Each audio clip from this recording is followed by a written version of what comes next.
Welcome back, guys, to Empire Prince. Today we are making a Spartan helmet from the movie 300.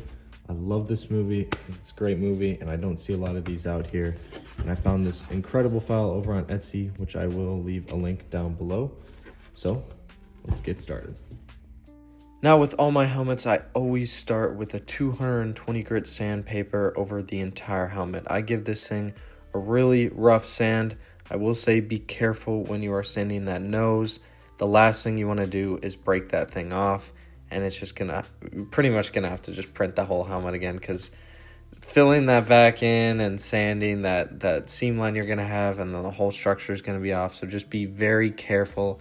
I have in the past with other helmets broken that nose piece off, and it's very, very tedious and annoying to do. So just be careful of that when you are sanding this helmet. After sanding the entirety of the helmet, we can go into our filler process, which we are starting with Bondo and acetone. This is a slurry glaze mixture that I always like to coat the entire helmet with. I do about 2 to 3 coats, sometimes more depending on how rough the print is. And this gives me the perfect baseline to pretty much get all the layer lines out. The only issues after this is just making everything nice and smooth and making sure those seam lines are filled in nicely. Normally, after about 45 minutes to an hour, this Bondo acetone mixture has completely dried and we're ready to start wet sanding the helmet. From this point forward, I'm only using 400 grit to wet sand. That's the most we'll need. We're pretty much just trying to smooth this helmet out now and get those seam lines filled in. So just do a nice wet sand over the whole helmet, and you do not need to repeat this process, as we can go into filler primer right after this. For the filler primer, I just used some Rust-Oleum filler primer, and then I took some Bondo and I put it over the seam lines and a little rough spot on the dome.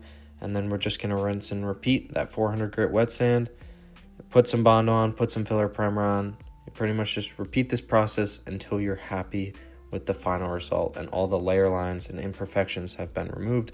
I normally only have to do about 1 more layer of primer after this step, unless the seam lines are super stubborn.